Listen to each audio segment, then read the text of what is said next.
जितेंद्र, आपका स्वागत है बॉलीवुड स्पाई में। पहले थैंक यू तो सो ये कॉमन सा हो गया है कि लॉकडाउन किस तरीके से जा रहा है। अब तो अनलॉक चालू हो गया है, तो किस तरीके से आप अपना ये टाइम यूटिलाइज कर रहे हैं एज एन आर्टिस्ट? बहुत बहुत सारी चीज़ें एक्चुअली, बहुत सारी फ़िल्म्स और सीरीज़ मैं नहीं देख पा रहा था, क्योंकि बहुत सारा काम साथ में चल रहा था, तो टाइम नहीं मिल पा रहा था। तो आई थिंक अभी तो मैंने बहुत सारी अलग-अलग तरह की फ़िल्में देखी हैं, अलग-अलग रीजनल फ़िल्म्स देखी हैं और इंटरनेशनल फ़िल्म्स थोड़ी बहुत एक्सप्लोर की हैं और बहुत अलग-अलग तरह की मैंने सीरीज़ बैठ के देखी हैं। तो हाँ, मोस्टली सारा टाइम इसी में जा रहा है और बाकी तो खाना-पीना, खाना बनाना और झाड़ू-पोछा इसी सब में सारा टाइम जा रहा है। जी जी, और इसलिए आपने 16 फिल्म्स रेकमेंड किया है। हाँ, वो पुराना वीडियो है, तो वो मैंने बहुत पहले रिकमेंड की अच्छा। थी। आई थिंक 1 डेढ़ साल पुराना वो वीडियो है। सो जी। अभी अच्छा। अभी अगर आप पूछेंगे तो मैं अलग फ़िल्में बताऊँगा। अच्छा, अगर मैं पूछूँ आपसे, जैसे कि एज़ अ ह्यूमन कहीं न कहीं ये लॉकडाउन, ये पैंडेमिक जो भी हुआ है, हमें कुछ ना कुछ सिखा रहा है। तो आपने क्या कुछ सीखा है एज़ अ ह्यूमन कि हाँ, पेशेंस, कोई लोग पेशेंस सीख रहे हैं कि किस तरीके से जो हम चीज़ें इग्नोर करते थे, अब उसे इम्पोर्टेंस दे रहे हैं अपनी फैमिली ये सब। हाँ, आई थिंक सबसे ज़्यादा बेसिक लर्निंग तो बहुत सारे लोगों की और मेरी भी यही है कि हाँ, बहुत सारी चीज़ों को बहुत सारी जो फैसिलिटीज़ थी, बहुत सारे जो हम लोग प्रिविलेज थे बहुत सारी चीज़ों से, उनको हम बहुत फॉर ग्रांटेड लिया करते थे। नाउ हाँ, we will take those things very seriously. So पहली चीज़ तो बहुत बेसिक चीज़ तो वही है एंड हाँ, मुझे लगता है कि आगे से शायद हर किसी के लिए थोड़ी मतलब जो पहले रिस्पेक्ट कम हम कर पाते थे, अब शायद वो रिस्पेक्ट काफ़ी सारे लोगों के लिए बढ़ जाएगी। तो आई थिंक वो एक चीज़ सिखाई है लॉकडाउन ने कि कैसे लोग बिना मतलब अपने जान पे खेल के बहुत सारी चीज़ों में हमें हेल्प करते हैं और किस-किस तरह से हेल्प करते हैं। सो वो जो पूरा रियलाइज़ेशन है, तो वो काफ़ी ह्यूमन के लिए बहुत रिस्पेक्ट बढ़ाई है उस चीज़ ने। तो वो एक दूसरी चीज़ है। बाकी आई थिंक हाँ, मुझे लगता है कि पूरे पूरे वर्ल्ड को एक साथ एनवायरनमेंट के बारे में सोचना चाहिए कि अभी आगे आने वाला टाइम हमारा कैसा होगा और हम कैसे हुँ। उसको बेटर बना सकते हैं। तो डेफ़िनेटली वो एक पहली चीज़ होगी जो जैसी अगर चीज़ें सही होती हैं, वैक्सीन आता है और हम कोरोना से लड़ के एकदम इसको खत्म कर पाते हैं। तो पहली चीज़ वही होगी कि कैसे एनवायरनमेंट को हम सही बात। सेफ रख सकें और मतलब और इम्प्रूव कर सकें। जी, सही बात कही आपने। और चमन बहार की अगर मैं बात करूँ तो काफ़ी तारीफ़ें आपने बटोरी, क्योंकि मुझे भी बहुत अच्छा लगा आपका कैरेक्टर जो बिल्लू का था, मुझे बहुत पसंद आया था कैरेक्टर। मुझे बताइए कि कैसा था वो एक्सपीरियंस? क्या कुछ आपको डीएम्स आते हैं अभी भी चमन बहार को लेकर?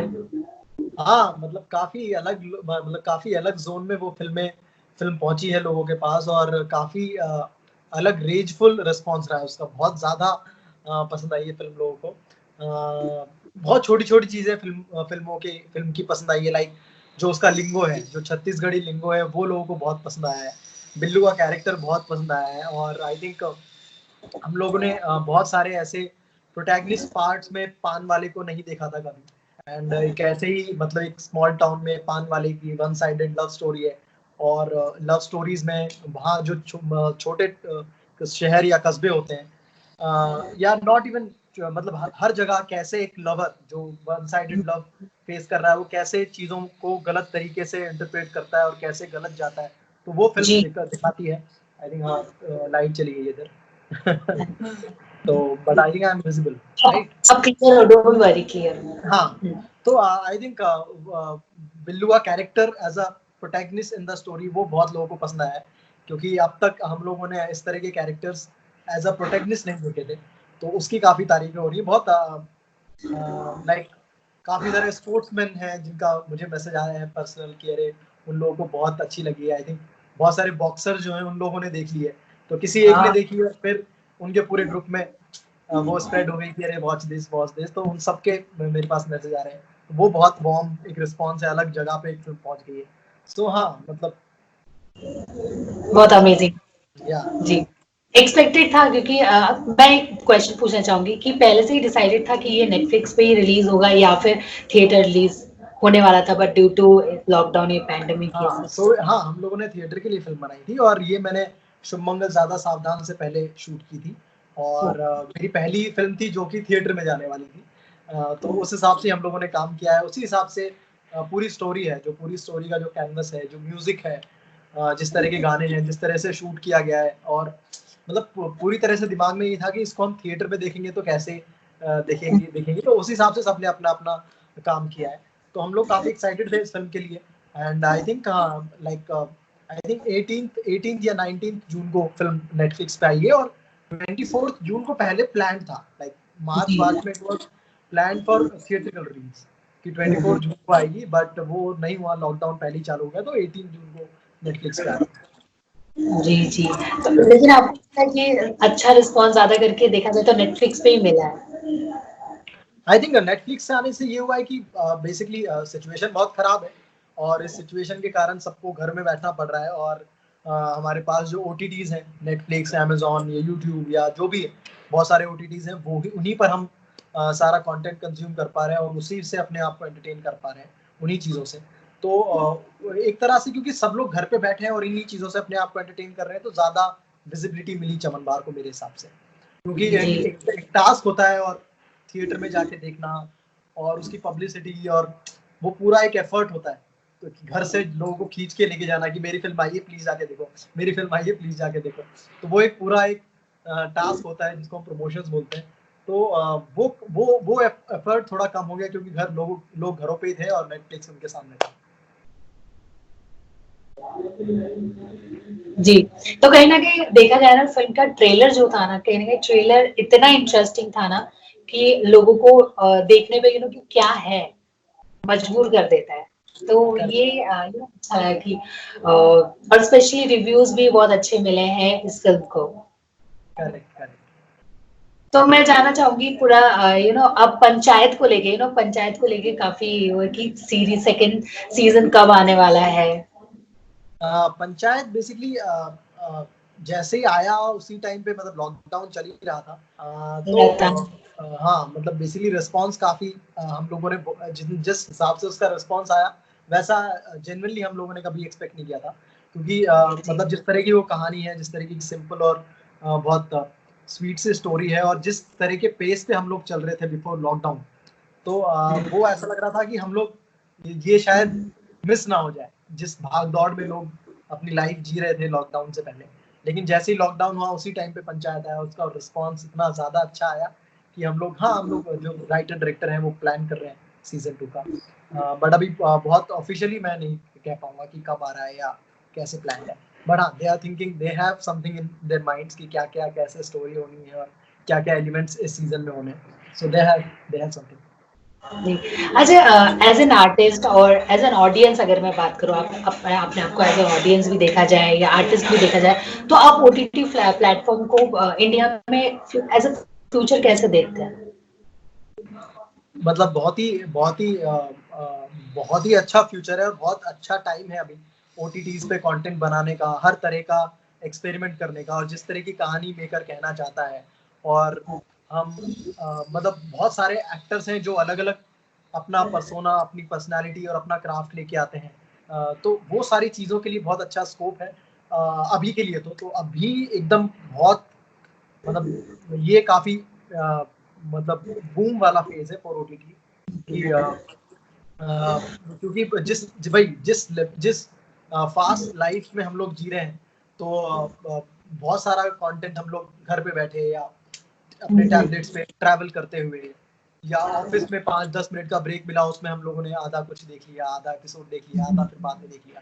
तो जो पेस है उस हिसाब से मुझे लग रहा है कि बहुत अच्छा फ्यूचर होने वाला है, क्रिएटिवली भी और ऑडियंस के लिए भी। ऑडियंस के लिए बहुत कन्वीनियंट हो जाता है, क्योंकि उनके हाथ में ही उनका एंटरटेनमेंट है, एंड क्रिएटिव जो लोग हैं उनके लिए भी बहुत एक इंटरेस्टिंग स्पेस है, जहाँ पे वो अपना एक्सपेरिमेंट, अपने तरह की कहानी कहने का स्कोप है। तो मेरे लिए तो बहुत मैं ये कहना चाहूंगा कि बहुत अच्छा फ्यूचर है OTTs का। और कंटेंट के मामले में अगर मैं बात करूं, तो आपको लगता है कहीं ना कहीं ये बॉलीवुड को भी टक्कर दे रहा है? नहीं, मतलब ऐसा मुझे लग रहा है कि बॉलीवुड भी ऐसा अगर नहीं, बिल्कुल कंटेंट रहा तो ही चलेगी फिल्म, जैसे हाँ, मतलब शुभ बिल्कुल भी मंगल। दोनों चीजों का कंपटीशन नहीं है, दोनों चीज अलग तरह की चीजें हैं, दोनों का जो एक्सपीरियंस है वो अलग है। मैं कुछ चीजें हैं जो मैं अपने घर पे बैठ के अपना अपना खाना बना के फिर मैं एंजॉय करना चाहूँगा। कुछ चीज़ें हैं जो मैं पॉपकॉर्न खाते हुए थिएटर में एक्सपीरियंस करना चाहूँगा। वो आई नो थिएटर और हाँ, ओटीटी प्लेटफॉर्म है, लेकिन कंटेंट के मामले में अगर मैं बात करूं कि जिस तरीके का कंटेंट ओटीटी प्लेटफॉर्म में आ रहे हैं, तो बॉलीवुड को भी कहीं ना कहीं ये टक्कर दे रहा है कि हाँ, हमें भी ऐसे कंटेंट पर काम करना। अगेन मैं बोलूँगा कि नहीं, मतलब जो अगर मैं बोलूँ कि बाहुबली जो है उस तरह का कभी तक कोई कंटेंट नहीं आया है, उतना लार्जर देन लाइफ कंटेंट अभी किसी ने परसीव भी नहीं किया है ओटीटीज के लिए। सो ऐसा नहीं है। तो मुझे लगता है कि बहुत अलग अलग तरीके फिल्म मेकर्स हैं। अगर मैं रीजनल सिनेमा की बात करूँ तो मतलब I don't know why I am calling those films regional, but जो भी मतलब लाइक जो जो तमिल फिल्म्स हैं, जो मलयालम फिल्म्स हैं, जो कुछ मतलब बहुत सारी मराठी फिल्म्स जो बहुत अच्छी बन के आ रही हैं, उनकी मैं बात करूँ तो वो फिल्म्स हैं और वो उनका थिएट्रिकल रिलीज होता है, उनको बहुत अच्छा रिस्पॉन्स मिलता है और लोग बहुत अच्छी जो पूरा ओवरऑल जो एक्सपीरियंस है इन थिएटर उन फिल्म्स का वो बहुत अच्छा है।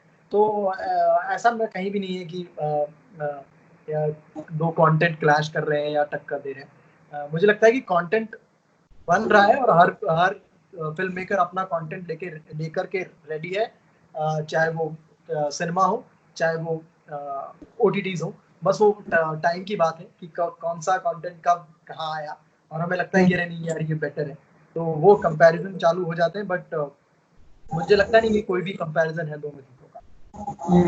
अच्छा, मैं जानना चाहूंगी, जब आपके पास कोई भी फिल्म आती है, तो आप कैरेक्टर देखते हैं, स्टोरी देखते हैं, या डायरेक्टर देखते हैं, या फिर स्टार कास्ट देखते हैं, किस बेसिस पे आप अपना जो ये फिल्म को देखा जाए? तो कभी कभी तो ऑब्वियसली ऑडिशंस भी आपको देने पड़ते होंगे, तो कैसे आप चूज करते हैं प्रोसेस? बहुत ही अलग अलग अलग रीजन होते हैं फिल्म करने के। बहुत ही अलग अलग रीजन होते हैं फिल्म करने के। कभी आपको डायरेक्टर के साथ जो बॉन्डिंग है, जो जो वाइब है वो बहुत अच्छा लगता है, आप बहुत कंफर्ट फील करते हो, आप फील करते हो कि जैसा भी है ऑन पेपर मैं अच्छे से, बिकॉज कंफर्ट जोन इतना है डायरेक्टर के साथ, तो मैं अपना बहुत 100% बहुत इजीली दे पाऊंगा। सो एक वो रीजन होता है। कई बार आपको लगता है कि कंटेंट इतना अच्छा है, मुझे बहुत सारी हेल्प हो जाएगी। कई बार आपको लगता है कि कास्ट इतनी अमेजिंग है और डायरेक्टर इतने अमेजिंग है, तो आपको डेफिनेटली कुछ सीखने को मिलेगा। सो बहुत अलग अलग एस्पेक्ट होते हैं आपका किसी भी प्रोजेक्ट को चूज करने का। सो कई बार आपको डायरेक्टर के साथ काम करने का मन होता है तो आप कुछ और नहीं देखते हैं, पहली प्रायोरिटी आपकी होता है कि अरे नहीं नहीं मुझे तो इन डायरेक्टर के साथ काम करना है, बाकी हम मैनेज करेंगे। फिर आपको क्या लगता है, कई बार आपको स्टोरी उतनी अच्छी नहीं लग रही होती पर आपको कैरेक्टर बहुत अच्छा लग जाता है। कई बार आपको कैरेक्टर में उतना मजा मतलब बहुत मीट नहीं दिख रहा होता है एज एन एक्टर, बट आपको लगता है कि कहानी बड़ी इंटरेस्टिंग है, या स्पेस या जो वर्ल्ड जो डायरेक्टर क्रिएट करने वाला है, जो स्टोरी एक वर्ल्ड क्रिएट कर रही है वो बड़ा इंटरेस्टिंग है। कई बार आपको मतलब छोटे छोटे एलिमेंट्स अच्छे लग जाते हैं, यार वो एलिमेंट करने में मुझे बड़ा मजा आएगा। हालांकि बहुत कुछ नहीं है, बट वो जब एलिमेंट आएगा फिल्म में तो, और जब मैं उसको परफॉर्म कर रहा हूँ तो मुझे बहुत मजा आएगा। तो बहुत अलग अलग चीजें होती हैं। कई बार लोग ही होते हैं लाइक जो मैंने बोला भी, कई बार जो अमेजिंग कास्ट होती है फिल्म की, आपको मन करता है कि अरे मैं इस एक्टर के साथ काम करूँ या इनके साथ मुझे काम करना है। और तो कोई भी एक पर्टिकुलर चीज मैं चूज करके प्रोजेक्ट नहीं ले सकता। जी, जी। और अगर मैं आपकी जर्नी की बात करूँ, जिस तरीके से आप धीरे-धीरे आगे बढ़ रहे हो और बहुत दमदार तरीके से, तो आप अपनी जर्नी कैसे देखते हैं? सॉरी, अपनी अपनी जर्नी टीवीएफ आ, से। ये बहुत बहुत इंटरेस्टिंग जर्नी रही है क्योंकि बहुत अलग तरीके से शुरुआत हुई। जब हम लोग मैं आया था तो ओनली एक जरिया था अपनी एक्टिंग दिखाने का, फिल्म्स या थिएटर। तो ये दो जरिए थे कि यहाँ पे अपना तुम एक्टिंग कर पाओगे।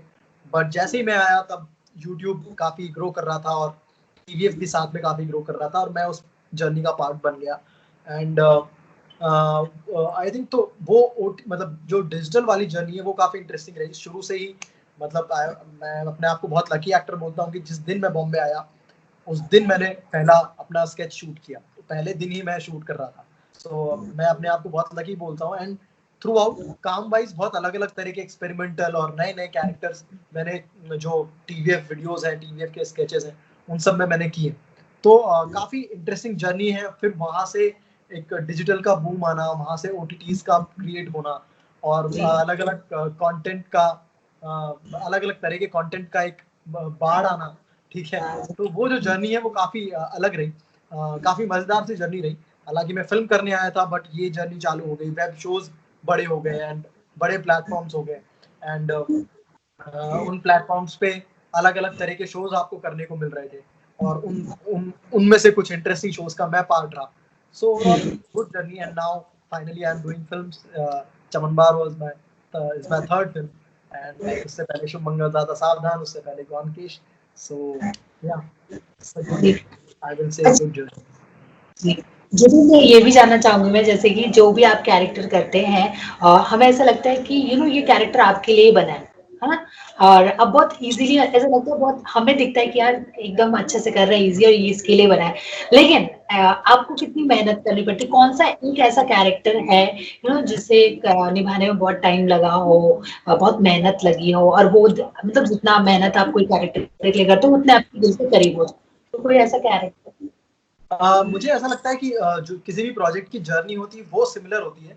कोई दिन आपके लिए टफ होता है, कोई सीन आपके लिए टफ होता है, एंड वो चाहे कितना भी इजी कैरेक्टर हो, चाहे उसकी कितनी इजी लाइन हो, कोई दिन आपका ऐसा है कि जिस दिन आपको परफॉर्म करना है ना, you are feeling some discomfort because of anything, because of your line, because of your scene का जो इमोशन है वो कनेक्ट नहीं कर पा रहे हो. कई बार आप सिंपल चीज भी ठीक से कन्वे नहीं कर पा रहे हो. तो अलग अलग, और कई बार ऐसा होता है कि आप डिफिकल्ट से डिफिकल्ट या कॉम्प्लेक्स से कॉम्प्लेक्स इमोशनल सिचुएशन को आप ठीक से कन्वे कर पा रहे हो, या सर क्या है, जो भी इमोशन है सीन का आप बहुत इजीली कर पा रहे हो दिन के साथ. तो बहुत डे टू डे डिपेंड करता है. तो पूरा जो प्रोजेक्ट है उसके जो अप डाउन वो सिमिलर रहता है. मतलब आप कुछ 50% डेज आपके बहुत अच्छे जाएंगे, 50% डेज आपके बहुत ओके जाएंगे.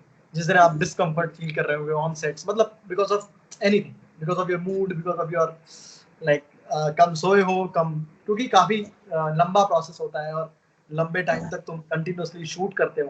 तो बहुत अलग अलग रीजंस की वजह से अलग अलग परफॉर्मेंस अलग अलग दिन निकल के आती है.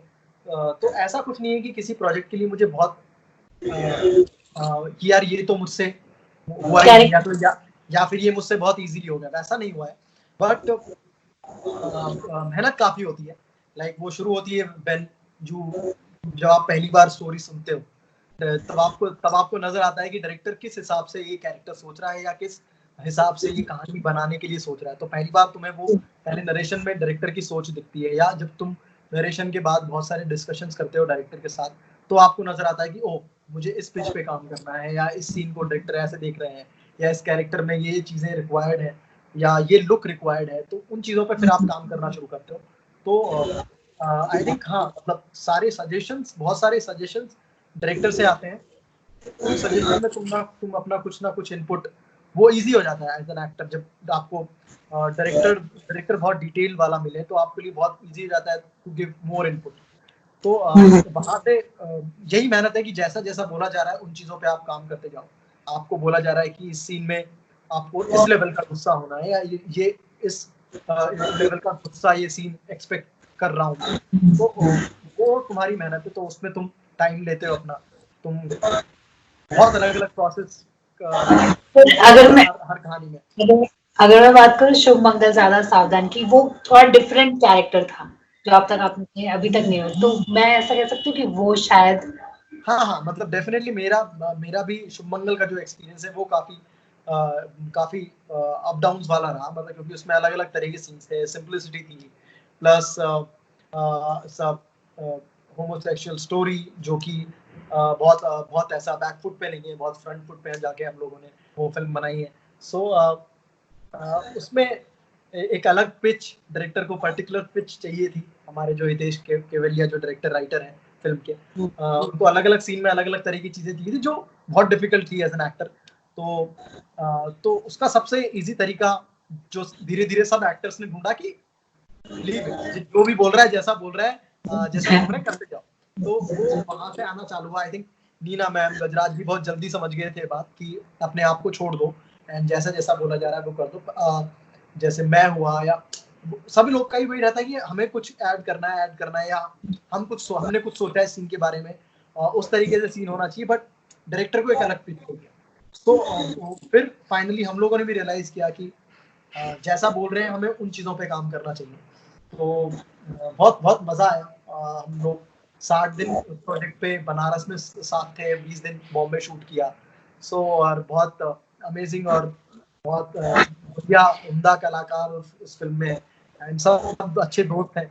और काफी काफी मजेदार रहा वो पूरा प्रोसेस. काफी अप डाउन थे उस प्रोसेस. ओके ओके, जाते जाते क्या कहना चाहेंगे, क्या कुछ अपकमिंग प्रोजेक्ट्स है जो आप बताना चाहेंगे, जिसकी शूटिंग शुरू हो सकती है, कुछ ऐसा? नहीं, अभी मैं बहुत ज़्यादा डिस्क्लोज़ नहीं कर सकता कि मैं क्या-क्या, क्योंकि बहुत ऑफ़िशियल चीज़ें हुई नहीं है बिकॉज़ ऑफ लॉकडाउन। एंड हाँ, बहुत सारी बातें चल रही हैं, बहुत अलग-अलग कहानियाँ मैं पढ़ रहा हूँ और बहुत अलग-अलग लोग मुझे अपनी-अपनी कहानियाँ सुना रहे हैं। बहुत इंटरेस्टिंग कहानियाँ हैं, मैं सारी कहानियाँ पढ़ रहा हूँ, मैं उनमें से कुछ कहानियाँ मैं करता हुआ दिखूँगा आपको बहुत जल्दी। हमें इतना तो उम्मीद है कि आप जब भी आएँगे तो कुछ डिफरेंट ही लेके आएँगे। Thank you so much Jitendra, हमसे थैंक यू बात ज्योति, करने thank you so much. Thank के लिए। All the you. Best from Bollywood thank style. Thank you so much.